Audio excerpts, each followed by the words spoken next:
Hello and welcome to another episode of the Paranormal Trucker. I am PT, the Paranormal Trucker. With me is Snowman and Large Marge. How are you guys today? Hey, Hey. We've been gone for a while. Yep, we have been gone for quite a while, actually, probably about a month. And it was just it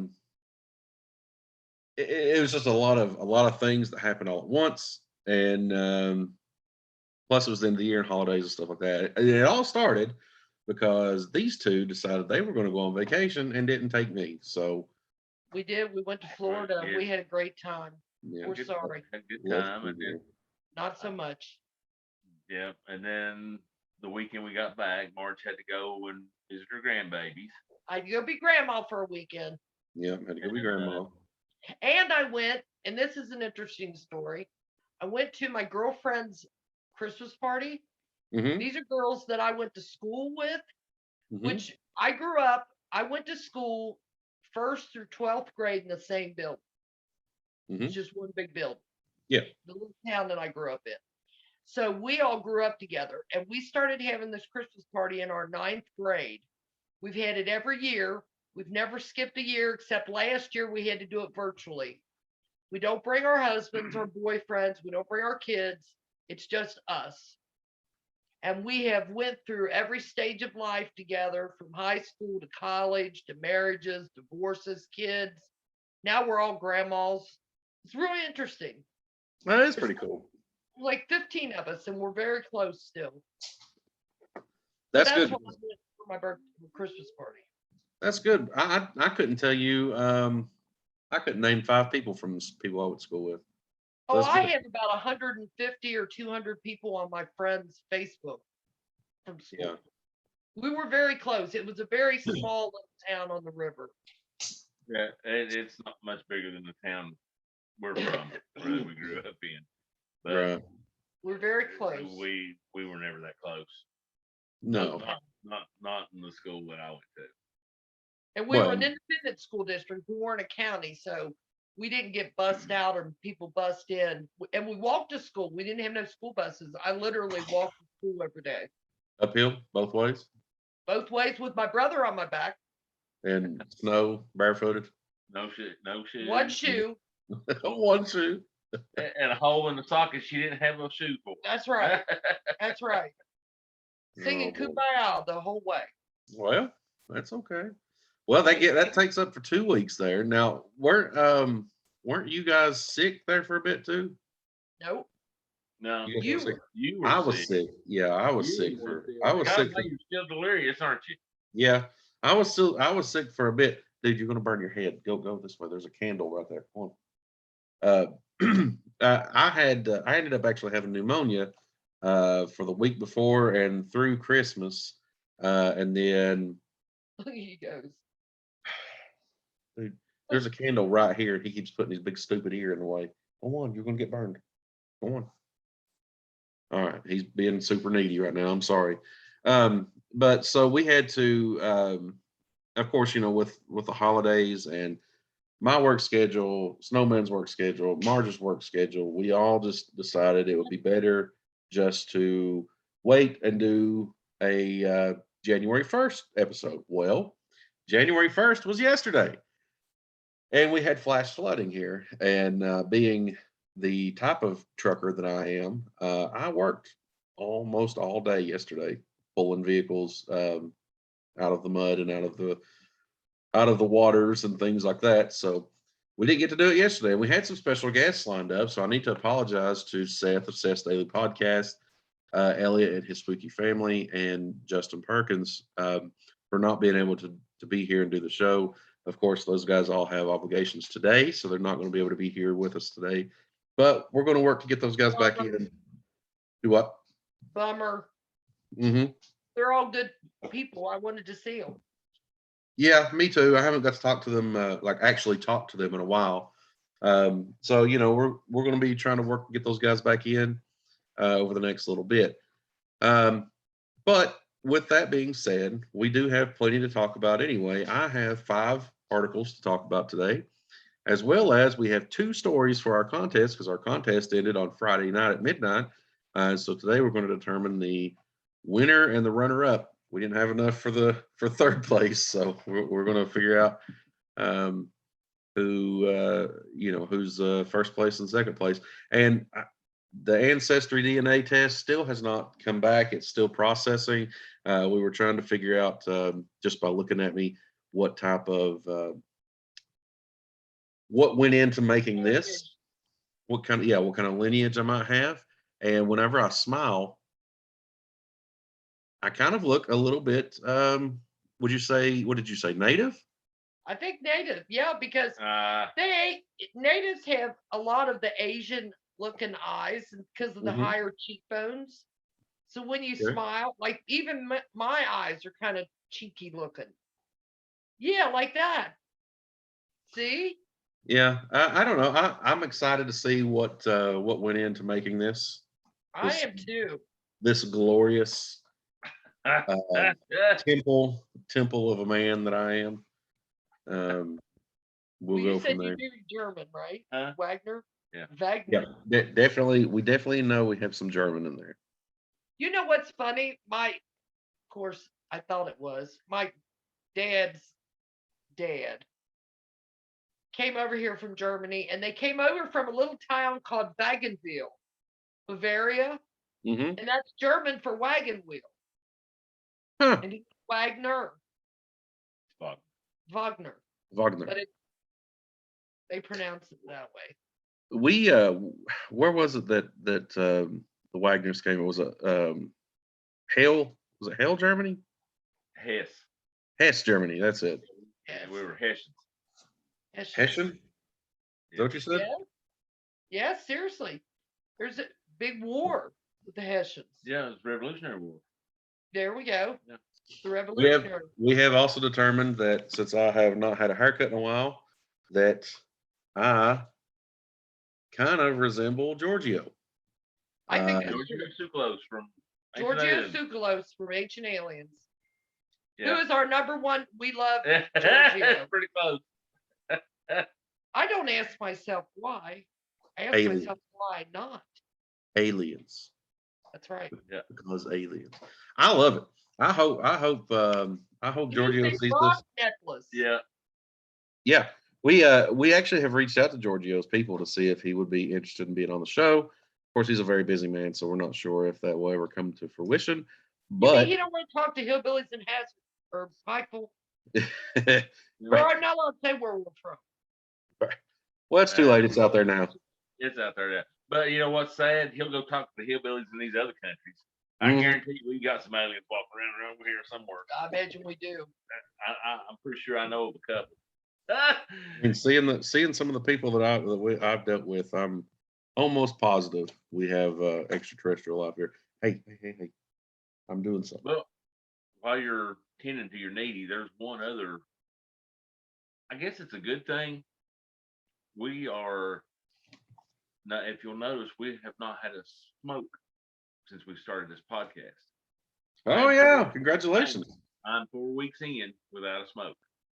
Congratulations! You know, Marge, she's not had one in a couple. Same amount of time, but I got the fake cigarette because I'm still having cravings. But Mike, I'm so jealous. Snowman. Quit completely. So Okay.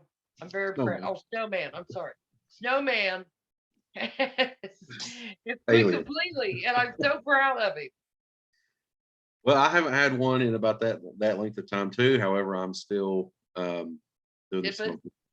Still doing the smokeless tobacco, which is no better, But eventually Things don't make your clothes stink. That's one thing.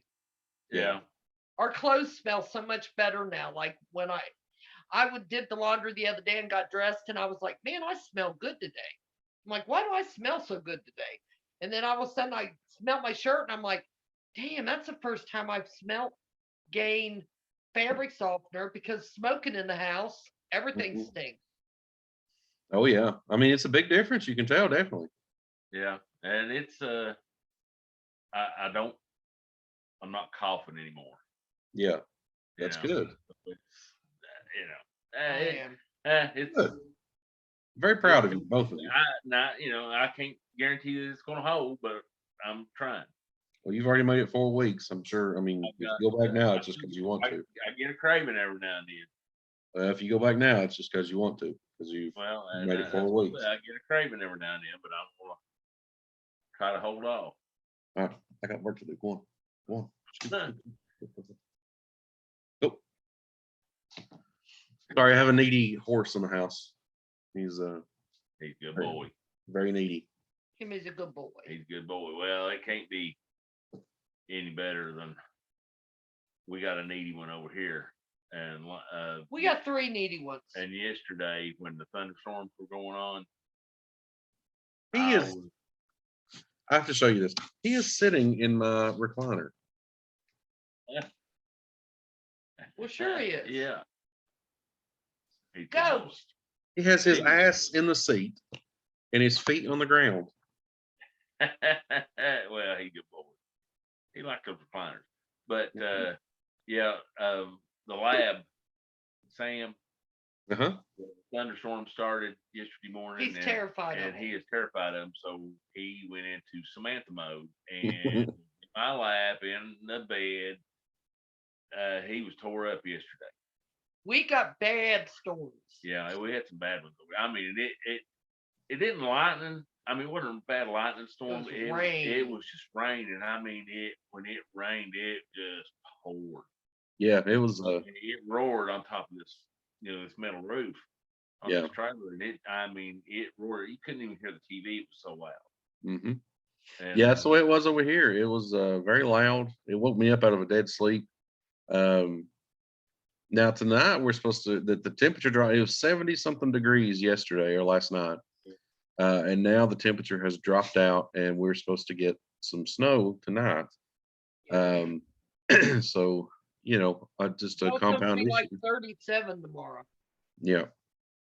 And it was So just a- 70 some degrees over here today. Yeah. So Yesterday. just a compound issues. We're going to be getting some snow tonight too.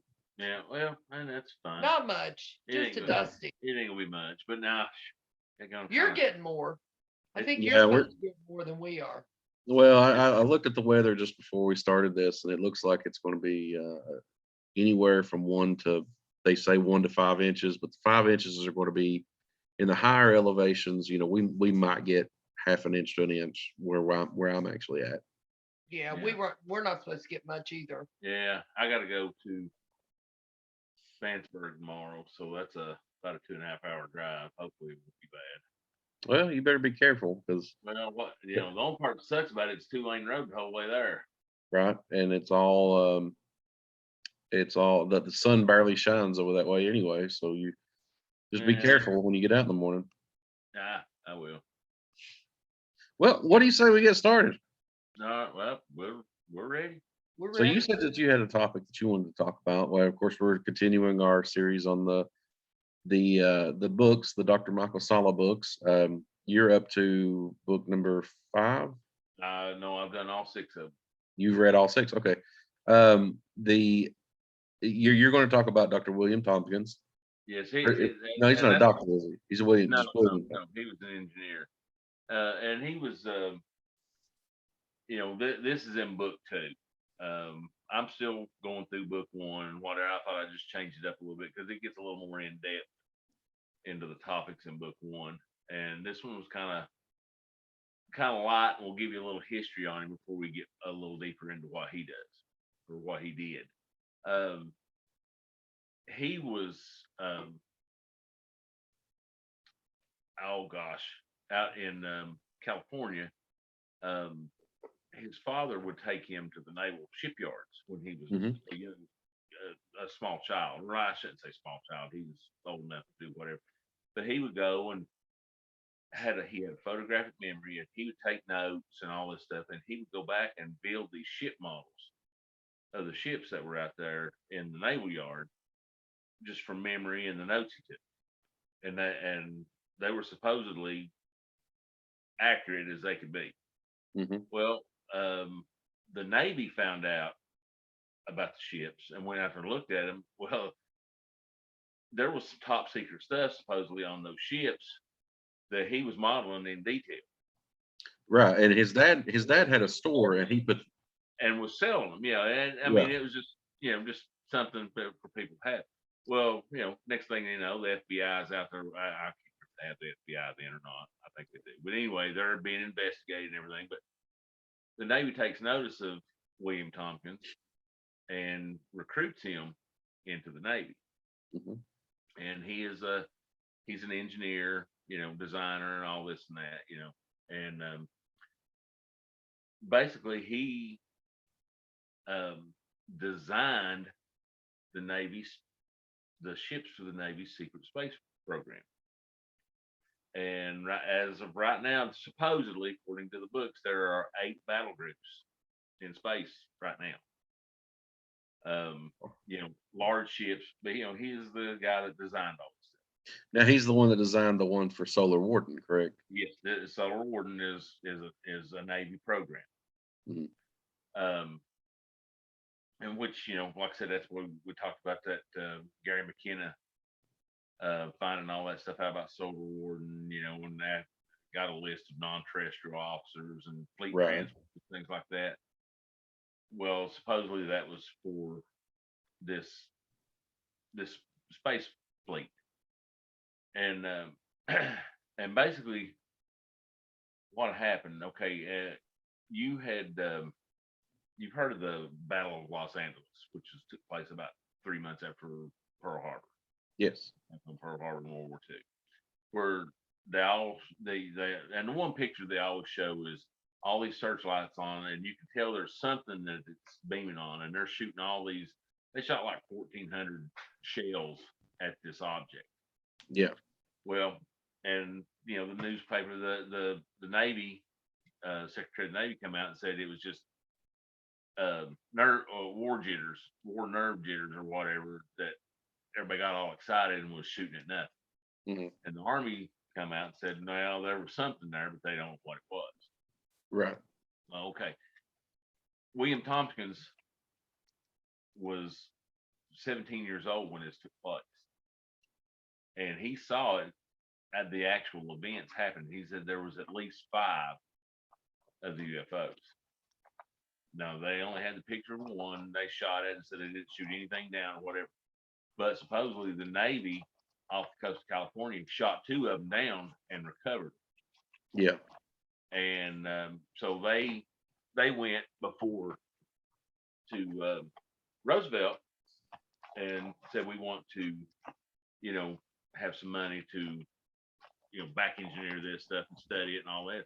And he told them no, not till after the war was over. Then we'll worry about doing all that. So that basically just stopped all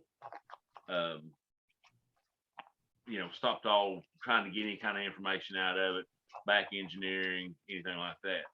Well, the Navy slips around and does it anyway, Yeah. without anybody knowing it. So these guys are now ahead of the game on everybody else. Okay. Well, they also have, during World War II, the Navy has spies in Italy and Germany in the higher ranks of the Nazis and the fascists, trying to figure out what kind of aviation technology and stuff that they had, because they were after World War One, they pretty much lost their Navy, lost their Air Force, and all this stuff, and now they were building all this stuff back up, and they had started World War II and was wearing everybody out, just with their tactics and things like that. So they have this network of spies. Well, they would come back in and they would get debriefed. Well, they were telling about the Nazi UFOs that they were back engineering because they had captured one or got a crash from back in the 30s. And so they were working at it. So they took what they found out from the Germans, what they back engineered, and designed this space force. And it took them, another 40 years to actually get this stuff up and running. And they launched all this in the 80s. So, Wow. it like I said, and you can take this with kind of a grain of salt if you want to. For me, it's very believable. They, like I said, he tells the story, then backs it up with some corroborating evidence that from other sources. Yeah. You know, and it just makes it very believable. And that's just a little introduction to him. Now, William Tompkins wrote a biography, which is the next one I'm going to try to find and get. But Dr. Salla had actually beat him to the punch and did a whole when he did his first book. And it came out and it was telling the same stuff that he was telling. There was a lot of the same information in there. And William Tompkins thought he was going to be the first one to have a book out telling all this stuff. Well, and he only beat him by what, like a couple months, A couple wasn't it? months, yeah. Yeah, it was only a couple of months. So it's, I mean, very interesting.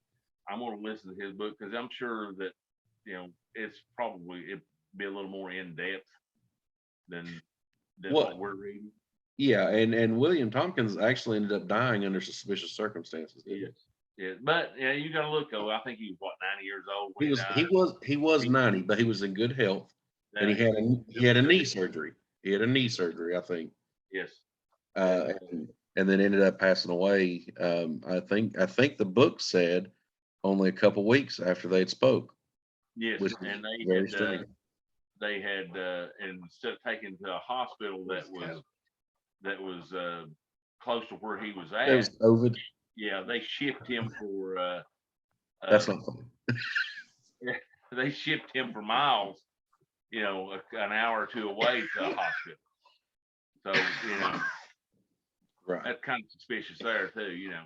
It is, but then you got to think about also what area was he in. I mean, there's me personally, I went 2 hours away for a back surgery instead of going to the local hospital. Well, but they didn't offer that up here. They did, but I refused. Yeah, well, I didn't think they offered that in this area. They do. It's just there's too many bad stories that come out of that, and that's what you got to look at too. Yeah, I mean it's easy to, it is suspicious circumstances, but at the same time you have to look at that point of view as well. He was in advanced age. He's 90 years old. You know. Right. And, you know, but there again, you know, he was a very interesting character. Yeah, for sure. You know, and that's why I really want to get in and get his book and go through it as well. It's you know, like I said, and that was just the first half of the book. He didn't get to publish the second half. He died before the second half could be written and published. So that, you know, that kind of sucks because he might have really spilled some beans. Well, and that's why it makes it even more suspicious. Mm-hmm. But there was, you know, I mean, and the Navy was involved in pretty much everything that has been going on, as far as with the secret space program. And supposedly they are in alliance with a group of extraterrestrials based in Antarctica called the Nordics that helped them and guided them into making this stuff work, you know. So and not to give too much away, but also in the book it talks about the Nordics actually having an integral part in the development and building those. Yeah, that's what I'm saying. They would work on a design for a specific portion of that ship or whatever they were trying to build, and they couldn't make it work. The Nordics would step in and show them what they needed to do or what they were doing wrong or whatever. Right. You know, they, from the way what I gathered out of the book is they didn't just up and give it to them and say, here it is, this is how you do it. They would give them clues on how to do it and try to let them figure out how to do it by themselves. I can't wait till you get your results back because I'm 6% Norwegian. Norwegian? Yeah, I had no clue. She's a Nordic. I'm a Viking. You're Nordic. I am. Yeah. Oh, she could be an alien. Yeah, it could be. Could very well be. Well, we look forward to hearing more about the books. I've just downloaded the third book myself and getting ready to start on it. I finished the second book during my time off, so we're getting ready to start the third book. But what else have you got on it? Well, what I want to do is just kind of go a little more in depth into them and get some more stuff. Because the next section I want to go is going back into book one, talking about the Brill Society and the Germans Hmm. building their spacecraft. Okay. And supposedly, you know, according to a documentary that I watched, they had built one of those ships and had taken it um, to the alien world that they supposedly were in contact with. It actually gave them the Yeah. designs. Yeah, I don't know. We'll wait and see. Yeah. It talks about Maria Orsich and the what were they called? The sisters or something like that. Um, oh my God, what were they called? They were the Brill Society. Right. Right. And then their hair was really long, and that's how they communicated with That across was space and supposedly time. that they kept their hair long, and that was their antenna for being able to get these psychic messages. If you got another mouse. Uh, Well, ironically, why Native Americans grow their hair long? Was that? Because it's an extension of their soul and to their ancestors. And it gives them the longer it is, the more mystical powers than that they have. So it's well, I mean, yeah, I Yeah, mean, that's real close. yeah, definitely. So that's their intent. So okay, that makes sense. I mean, there's just too many coincidences yeah, uh, it's across across time and history that Right. to just kind of turn a blind eye to. well, Right. and like I say, you know, I don't know how true these books are.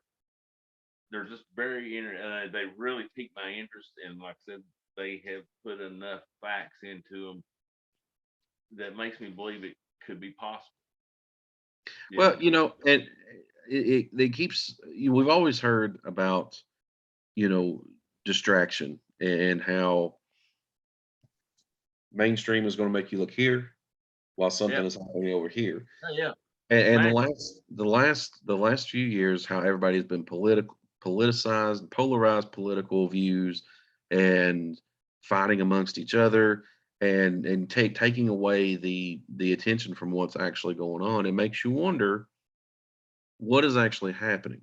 And yeah, so I have to believe that something uh, along the lines of what we're talking about is going on. Um, because I mean they have to be getting to the point where they can't hide it anymore. Everyone has a smartphone. Everyone has the ability to look up. Everyone has the ability to Google Earth. You can check out any spot on the planet from your phone. It's going to be tough to keep this secret now. yeah, and if later, and we'll talk about some of this other stuff later on when we get a little deeper into the books. Is you know um, the Navy and the Air Force to a point are at a point that they want to disclose what they have. Hmm. You know, but you have this cabal from a another secret space force, um, you know, off the Nazis out of Argentina and Antarctica Hmm. that are trying to keep all this quiet. They don't want, because of some atrocities that they have committed over time. They know they're going to go. That people are going to be demanding, for their heads. Well, not only that on Earth, but if you believe what the books are saying, the stuff that they've done off planet as well. Oh yeah, and so they don't want this stuff. But Hmm. here's an interesting fact. And Marge and we were on Seth's daily podcast Yes. last week or week before last. That's been a couple weeks ago. Week before last, and he had a Native American Bigfoot researcher. Gosh, I can't remember what his name was now. I can't either. And but he was very interested. Well, we got to talking afterwards, and he had a security clearance in the military, Yeah. and I think he was in the Navy. And but he had told a story that they were having these major forest fires. He said, and it was a rumor. He couldn't prove it. He said, but there was a rumor that they were having these major forest fires on the West Coast, and they had tried to steer a rainstorm using weather control to put the fires out, and they missed and flooded the Mississippi Valley. Oh, really? Yeah, and I told him, I said, well, that's really weird, because I told him about this book, because in the one about the Air Force, supposedly they were going to disclose everything, and the cabal steered a hurricane and hit the Air Force base that it was based out of. And and I, when I heard that and read that, I was like, I don't believe that. That's probably what we're to do. But then he tells his story, and I'm sitting there, you know what? There might be a little something to that. Well, there's been rumors about weather control for decades now. Yeah, well, seeding clouds have been around for a long time. Mhm. They can make it rain, but What happened with the Dust Bowl? you got to have different things to make that happen. Right. You can't get there and fly that plane up there and see clouds and make it rain. It don't work. There's things that has to happen. You got to have enough moisture in there for when you put that silver iodine or whatever in there, that's sprayed out. That's what the water droplets cling to, and they get heavy enough to fall as rain. Well, you got to have enough moisture in there to do that. Right.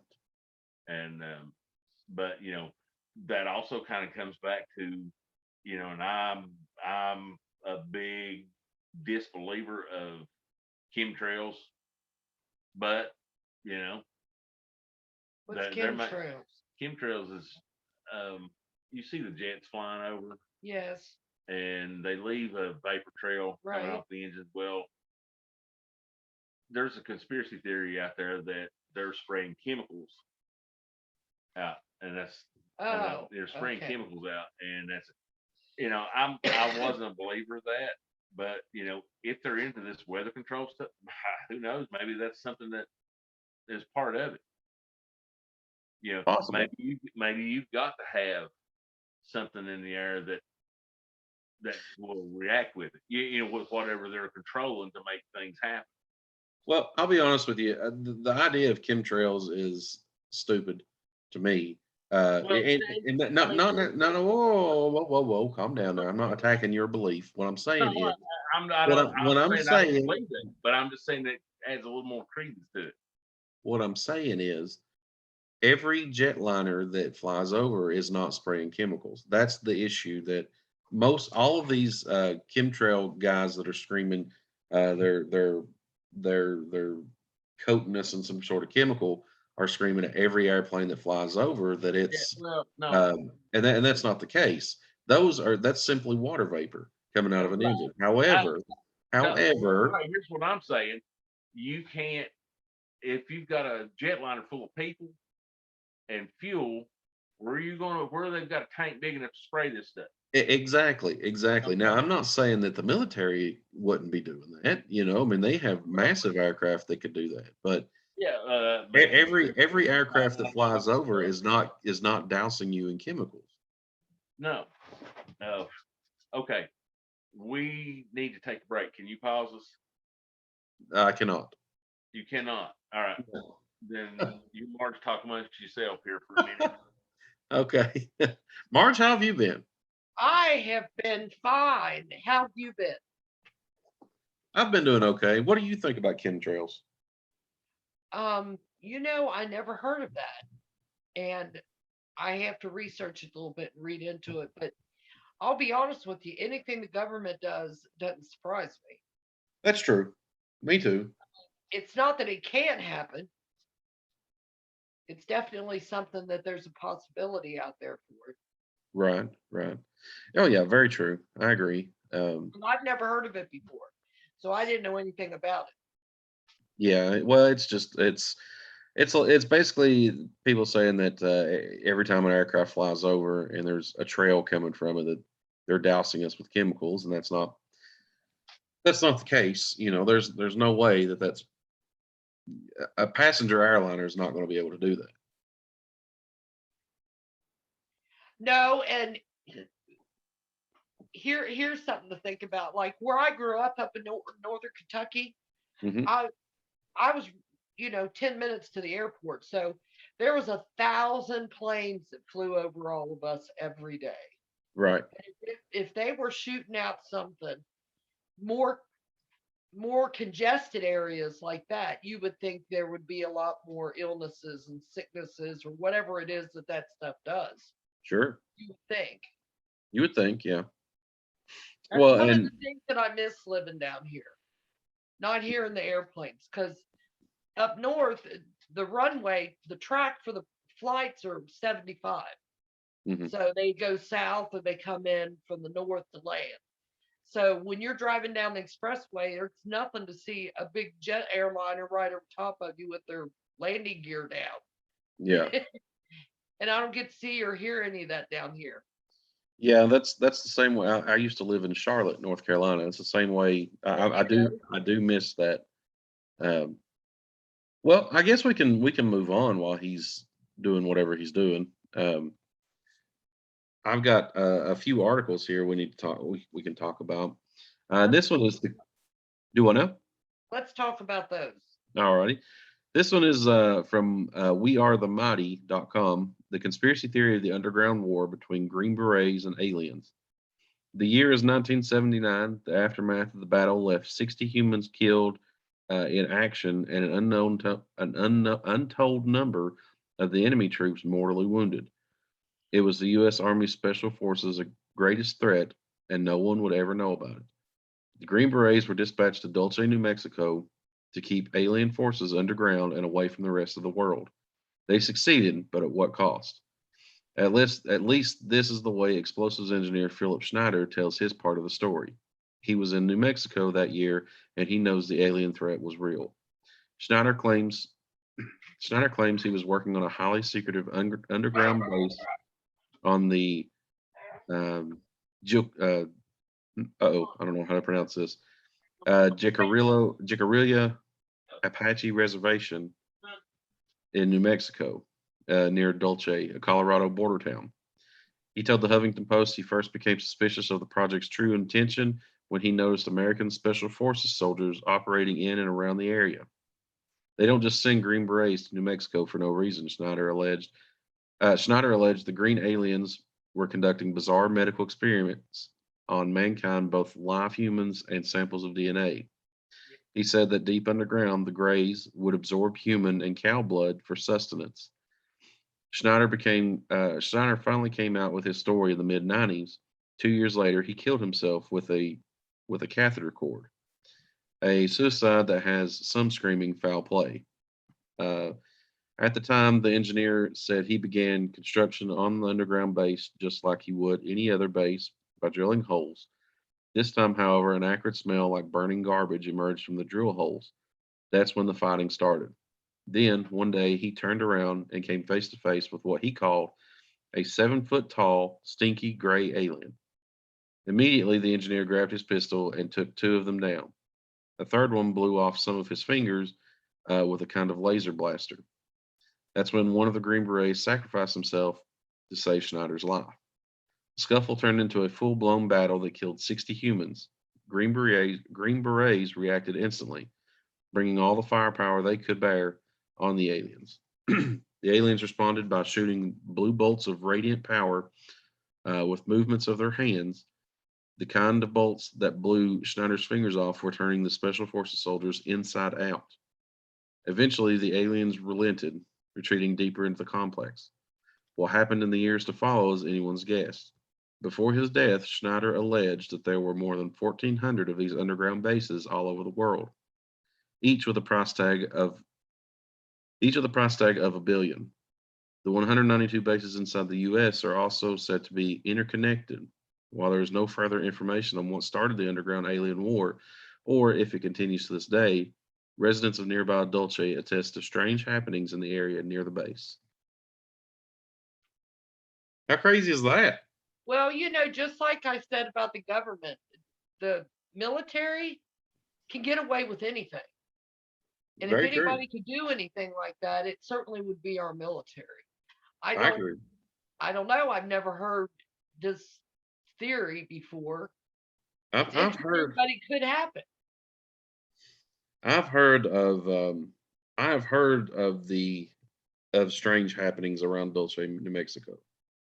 But I believe this is the first time that I've seen or um, read anything about a battle that happened there with aliens. I've never read anything about that. That's interesting, though. It certainly is. Is Snowman available yet? He is not just yet. I think I know what you mean. I think you know what you're saying. I can hear you. It might not be what you think, but Um, anyway, he could. You've been out by Area 51, haven't you? I had, yeah. The little alien. Yeah, I've been there. The little alien. That's it, little alien. Yeah, that place You is watch pretty so neat. many shows about it. I would love to go out I would love to go back. It's very neat. I can hear him in the background. there.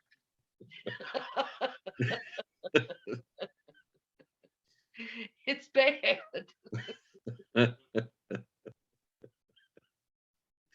God love him. All right. It's Well, I've got another article here. This is about one of the cryptids that you like, chupacabra. oh yeah. Chupacabra kills a man in Honduras? Question mark. In a bizarre story out of Honduras, the strange death of a farmer in a small village has left residents wondering if he could have fallen victim to the infamous chupacabra. According to the local media report, the odd case occurred a couple weeks ago in the village of Naranjo. I hope I said that right. The unidentified man had reportedly finished his day's work and was resting at the base of a tree when disaster struck. Witnesses say that the worker's proverbial dogs were barking, so he made what appears to have been the fatal mistake of taking his boots off during the break. Unfortunately for the man, a creature of some kind quickly emerged from a nearby hole and bit into the heel of his foot. Chillingly, when the farmer's body was discovered later that night, it had been drained of all of its blood. Yes, that's what they're known for. It's crazy. He could do it from his foot. Well, if they drain all the blood from them, that's what they're known for. Wow. As one might imagine, the vampiric nature of the man's death was given rise to rumors that he was, in fact, killed by a notorious blood-sucking chupacabra. These concerns were likely fueled by a pair of incidents over the last few years in which the terrifying cryptid was suspected of being behind a string of cattle attacks in various villages throughout the country. Skeptics will likely say that the blood simply drained from the man's foot during the hours before it was discovered, and in this case, we sincerely hope they are correct, since the last thing anyone wants is for the chupacabra to develop a taste for humans. Ew. What do you think caused the man's mysterious death? Share your theory at this website. I believe in those chupacabras. You think they're real? Again, this is something that didn't just pop up in the last 20 years. This is something that Been Native around for a while. people have talked about for hundreds of years. There Mhm. has to be there has to be something to it, I agree. just Now like the Bigfoot or anything. I agree. Now this thing can suck the blood from a man's foot. I guess. Yeah, you figure you've got a major artery that goes down your leg, around your ankle. Wow. Yeah, cut dry. Ooh, that would be nasty. Yeah, that would be a bad time. No, that wouldn't be fun. But I mean, people are terrified of that, especially in the Hispanic countries. Yeah. Well, it seems like it happens more in the South like American countries. yeah, around like kind of around the equator. Right.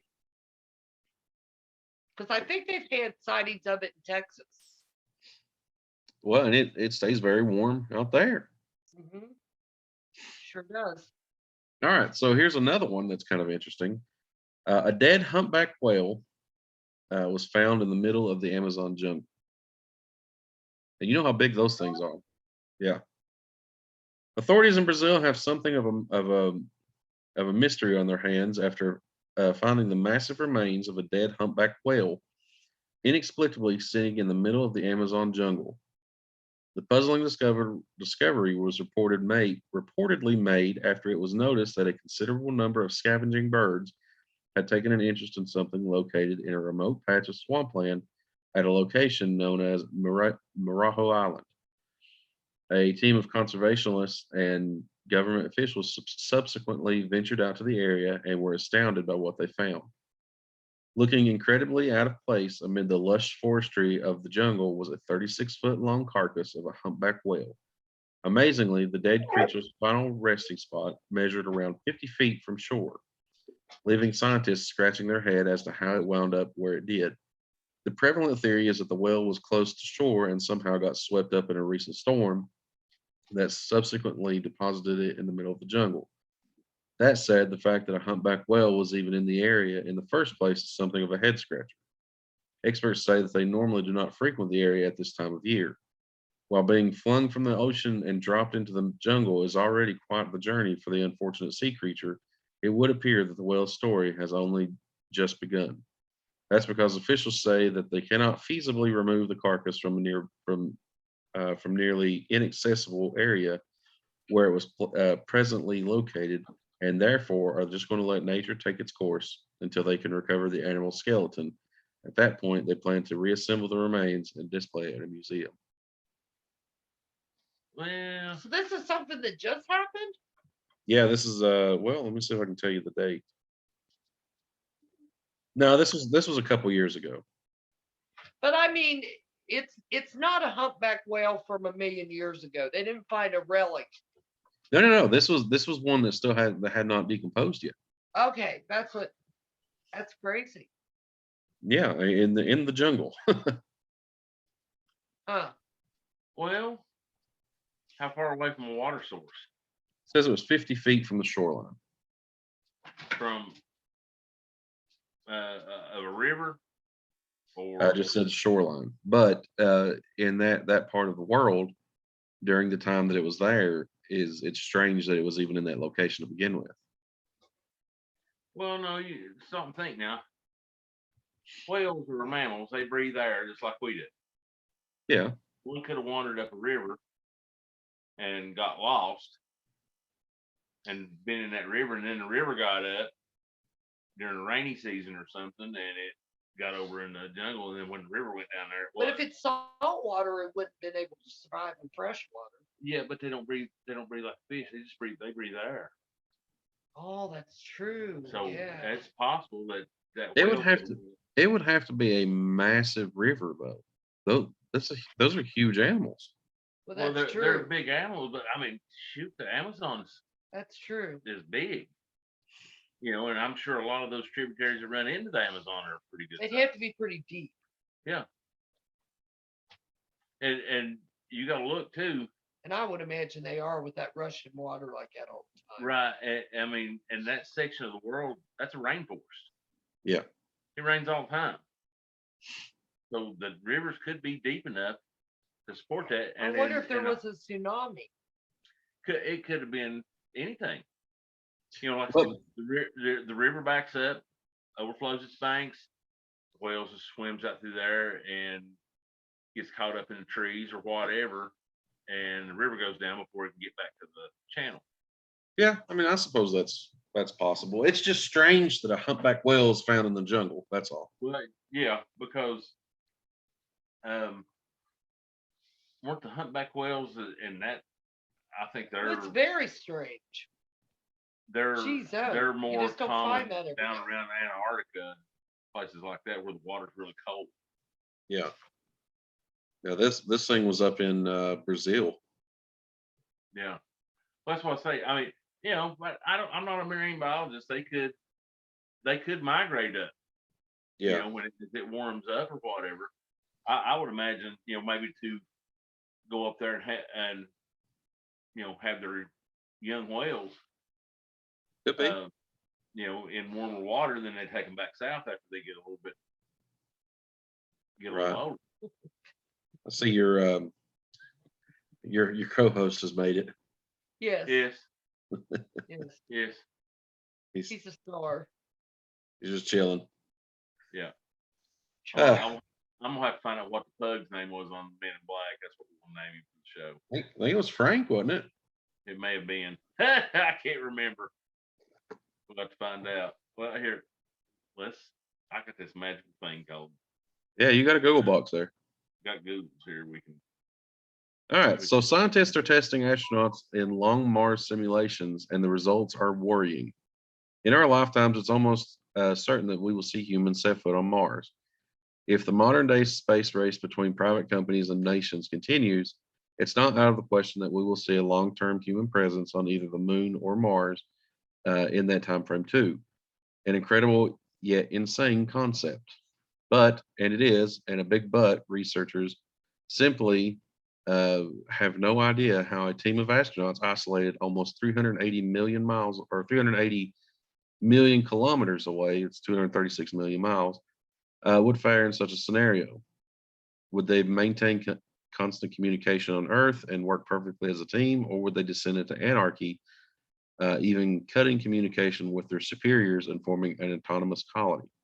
Russian researchers are aiming to figure that out before they spend billions on the real deal by placing a group of individuals in a Mars colonization simulation.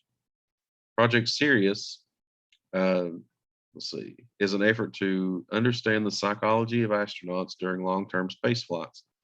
The results have been recently published in Frontiers Physiology, 17 and 120 days isolation experiments in 2017 and 19. They were designed to simulate a team isolated in an extraterrestrial environment. The result confirmed their worries. The delay in communication due to the distance, coupled with the extended period away from Mother Earth, resulted in the astronauts becoming detached from mission control and becoming almost autonomous. Uh, Previous simulations suggest that once the astronauts left on their voyage, there was a strong chance that they would begin to disconnect from mission control, reducing the number of situations they would report on. To confirm the results of previous simulations, namely the Mars 500 missions, the researchers carried out the two isolations during a mixed gender international crew. The missions were testing how participants communicated with mission control and how well they worked together to form a successful colony.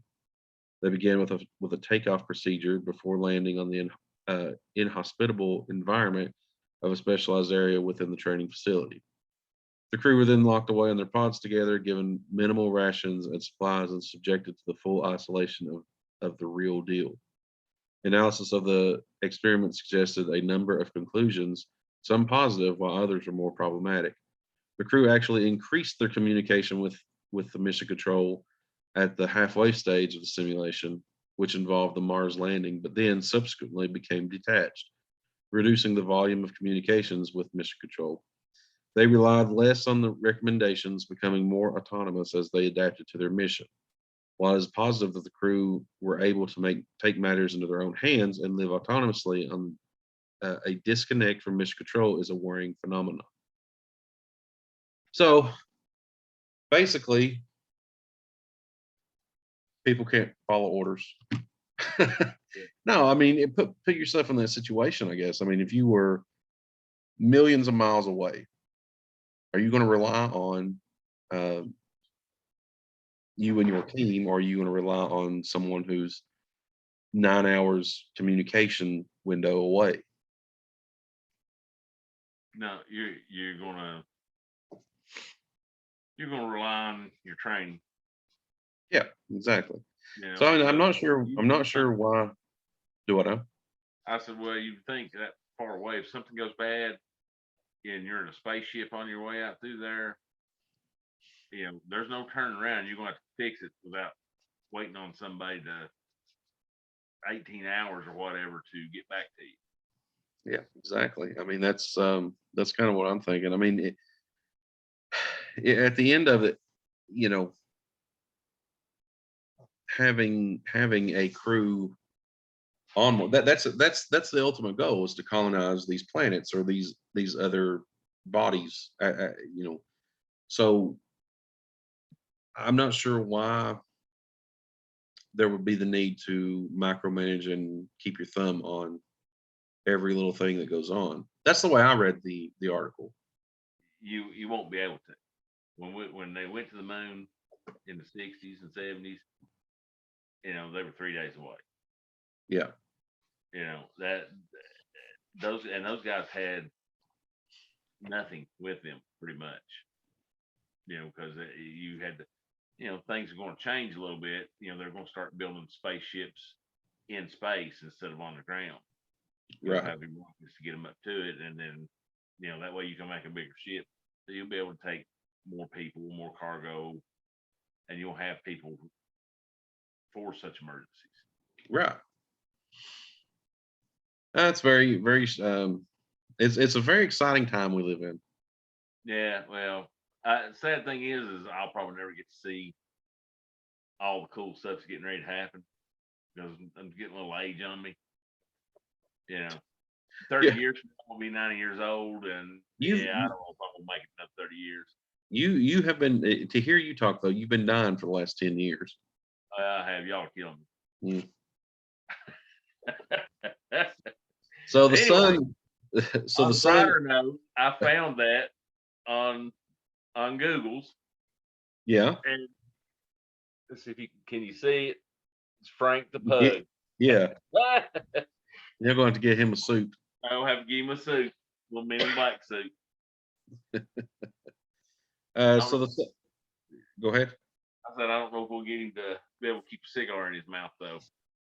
He's more likely We'll to give him swallow it. No, we'll give him one of them rawhide treats. Yeah, but he's more likely going to swallow that real quick. Yeah. But those look like cigars, and he walks around with it hanging out of his mouth. All right. So the Sun is reporting that the plane MH370. We all know what that is, and I am absolutely enthralled with this investigation still. So the MH370 pilot may have taken passengers hostage before ocean plunge, and Malaysia are covering it up. This is claims from a British engineer. The pilot of the doomed jet that mysteriously vanished over the Indian Ocean may have taken the whole aircraft hostage. The missing Malaysian Airlines plane vanished in 2014 with 239 souls on board en route to Beijing from Kuala Lumpur. Richard Godfrey, 71, has been using new tracking technology in a bid to solve one of the greatest aviation mysteries in history. The engineer believes he has pinpointed the Boeing 777's exact resting place on the seabed some 1,200 miles west of Perth, Australia. But the question remains why the flight from Malaysia to China veered so wildly off course. Mr. Godfrey, who lives in Germany, believes the pilot, Captain Zahara Ahmad Shah, had a political motive, and he believes some of the information is still being covered up by the Malaysian government some 7 years on. The key clue appears to be on the 22-minute holding pattern, which MH370 inexplicably entered off the coast of Sumatra. Mr. Godfrey said, "My current view is that the captain hijacked and diverted his own plane." He explained that Zahara was a supporter of the Malaysia opposition and was actually an acquaintance of its leader. Hang on.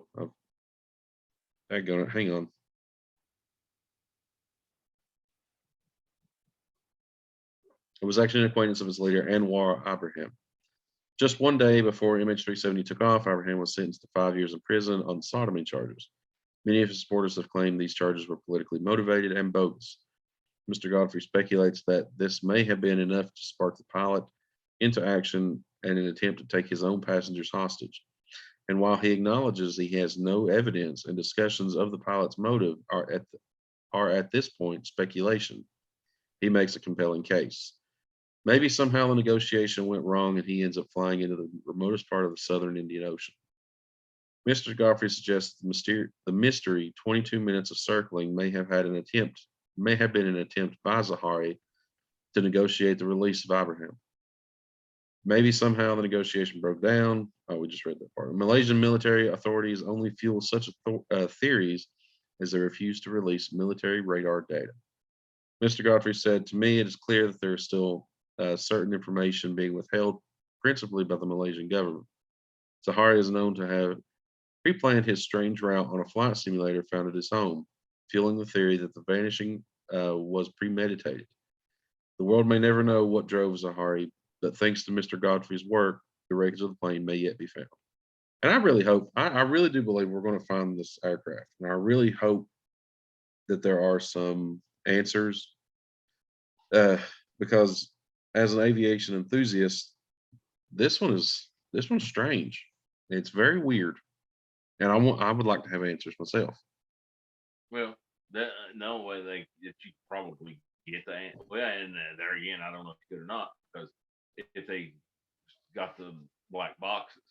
Right. Well, they first have to find the main body of wreckage. Well, and you got to look too that I think those only record like the last 30 minutes. So it may have recorded something and then recorded over it. Right.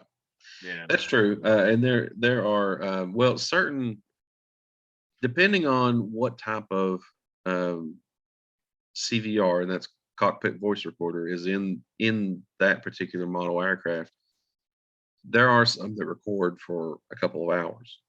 But even still, yet that, I mean, that plane was in the air for 7 hours, and the majority of the 22-minute holding period that he's talking about happened with the first couple of hours of the aircraft disappearing. So we may never know exactly what that was, but the flight data recorder should tell the story as to if there was anything mechanically wrong with the aircraft during. And I would say no. I would say that plane flew until it ran out of fuel and went down. I agree. I would say you're right. Now there has been some wreckage found that's washed ashore in certain places, that, and it's Madagascar, which was on the other side of the Indian Ocean. Yeah, but they're tracking the way the waters move in that area. Yeah. And they're thinking that they know where the aircraft is. They just have to find it. And what's interesting about that is the pieces they found were fairly large pieces of the wing, which mean that it wasn't a high speed impact. It almost sounds like it may have been a controlled descent, almost a water ditching landing. Yeah. Which is terrifying in itself, because the plane's not now, unless the passengers may have already been dead. He may have he may have depressurized the plane, and everyone died of hypoxia. And it flew on autopilot, and as long as the speed was up, it's still going to fly. But once those engines quit, it would glide until on that level until it hit the water. So it's not going to just all of a sudden flip over and just crash right straight down. It depends. It depends on if the aircraft, once the engines die, the autopilot kicks out.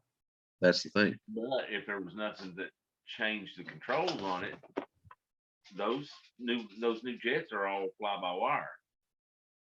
Right, but if you have no power, if you had no power to that, that's not, you got nothing to change the settings on it, so it should fly straight unless something acted on it. Technically, you're right. It would keep losing speed until it possibly stalled. They could have stalled, which I'm still thinking that it was a controlled descent. I'm still thinking that Zahari was still alive and he landed that airplane on the water. Yeah, could have. But I'm not sure if the passengers were alive. If they were, that's terrifying, because then that means that now they instead of just going to sleep from hypoxia, now they're going to be facing certain drowning. Yeah. Well, those are all of the news stories that I've accumulated over the last month or so. I guess it's come time for our contest results. So our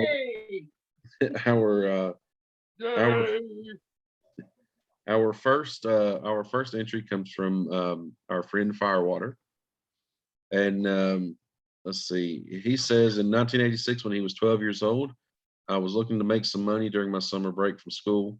The apartment complex where I lived had a manager that I talked to about picking up trash for money, and he hired me to do so, under the table, of course. Well, he approached me and said that if I wanted to make more money on the weekends all year round, I could come to his house and help with the cleaning of the woodwork on the house, help in the grounds, and help with the horses. When I first came to his and his partner's house, it was overwhelming at first because of the size of the house and the property. But it grew on me over time, and it was the Dr. Aaron Wright house, which is located 155 West Central Avenue in Springboro, Ohio. Now, I'm not sure who owns it today, but I do remember there was a creek that ran through the basement, and I remember being told that they had to seal the tunnels due to safety. But it was used to go away. Excuse me. It used to be a way out of the property into the story, and the story goes that it was for the Underground Railroad. My new friends lived upstairs, while Anna Marie Wright Doyle lived her remaining life downstairs. She was a nice old lady and frequently told me about all the relatives that still visited her, and she was the only one. She was the only living elder left. I assumed she was talking about ghosts. They still had the original bed set up downstairs in one of the bedrooms she slept in as a little girl.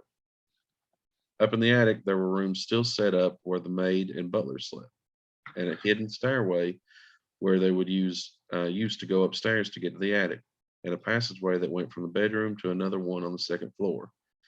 I had a lot of experiences in that house. In the living room on the second floor, I was watching TV, and it was still daylight. Chandelier lifted, dropped, and then swung back and forth. All three of us saw that. I kind of ended up growing up there on the weekends. As well as I got older, more activity I noticed. One time I was helping them take a couple of mattresses up to the attic. After we set the last mattress down, we heard something drop hard onto the floor. Then it sounded like a chain dragging towards us. Yeah, we hauled ass out of there fast. I never went back up there. As I got older, I would sometimes spend the night. One time I was laying in bed in the bedroom, and I was in the bed that I was in had two windows, or excuse me, the bedroom that he was in had two windows. And as I was laying on my side, I saw the curtain sway open as if someone was looking out the window. Then it dropped back down. And I was watching the other curtain did it shortly after. Even outside of the barn and out on the grounds during the day and night, we always would see and hear stuff. Even downstairs in the parlor room, you would hear the piano playing and you could feel the wisps of coldness like people rushing by you. We would joke and say that the family was throwing a party and they were dancing. There were a lot more stories and experiences that I could share, but this is getting to be a very long letter. Now, since my original friend that introduced me, Jack, to the house passed away from cancer when I was 23, that is also when I last talked to his partner, Larry, and I can't seem to locate him. But I know he no longer owns the house, and I believe Anna Marie Doyle passed away in the house when I was 18 or 19. But I know that that house isn't just a house; it's alive with the dead, and it's not all bad. It's not all bad feelings in there. The ghosts that live there like to play jokes and have fun. At first, it scared me, but the more consistent they made themselves present, the more comfortable I was. I just got used to it as well as my friends did. They said it was something they just got used to living with. Thanks for your time, Firewater. That was a good one. That was a good one. That was a great story. And I'm familiar with the Springboro area. I have family actually that used to live by there. Oh And yeah, they do yeah, there are older parts of this town and that's been there for a long time. It's a pretty place.